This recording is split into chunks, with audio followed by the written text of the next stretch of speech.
विदर्भामध्ये लाखनी गावाजवळ ओव्हरब्रिजच्या खाली फक्त अर्ध्या भाकरीसाठी एका महिलेवर सामूहिक बलात्कार झाला. एकदा, दोनदा, तीनदा नव्हे तर 6 वेळा झाला. अगदी तिचं सगळं गर्भाशय फाटून निघालं. पण चकार शब्दाने प्रश्न विचारायचा नाही. खबरदार, जर गृहमंत्री फडणवीसांना कुणी काही बोलाल तर राजकारण करायचं नाही अजिबात.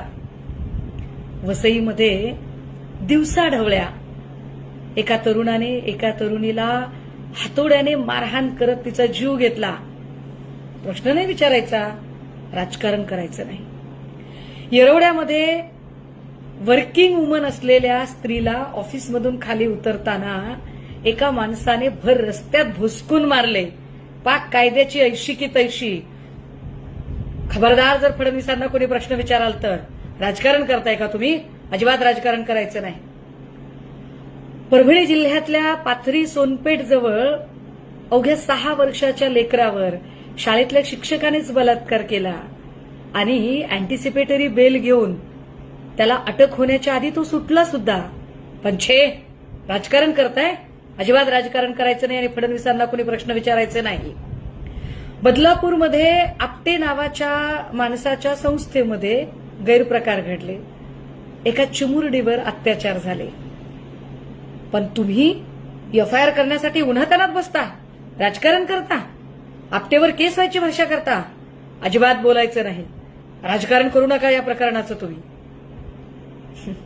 सासपडे साताऱ्यामध्ये एका 8 वर्षाच्या लेकराला बलात्कार करून खून करण्यात आला. ज्याने बलात्कार केला त्याच्यावर आधी अशाच प्रकारचा गुन्हा होता आणि तो जामिनावर बाहेर होता. आधी त्याच्यावरती जर व्यवस्थित त्याची शिक्षा वगैरे सगळं झालं असतं तर कदाचित सासपडेतल्या लेकराचा जीव वाचला असता. पण बोलायचं नाही. राजकारण करता, प्रश्न विचारता म्हणजे काय? नसरापूरमध्ये 4 वर्षाच्या चिमुरड्या लेकराला अत्याचार करून त्याचा निर्घृण खून करून ठेचून ठेचून मारून त्याला शेणात पुरून ठेवलं गेलं. पण फडणवीसांना कोणी चकार शब्द बोलायचा नाही.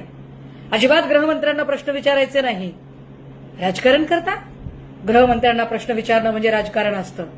गृहमंत्र्यांना कुणीही प्रश्न विचारायचे नसतात. एक वेळ ब्रह्मदेव चुकेल पण गृहमंत्री अजिबात चुकू शकत नाहीत. अहो, गृहमंत्री म्हणजे कोण? गृहमंत्र्यांच्या बद्दल अशा पद्धतीने बोलणं म्हणजे राजकारण करणं आहे. घोर महापाप आहे. तुमच्या लेकरा बाळांचं काहीही झालं तरी गृहमंत्र्यांना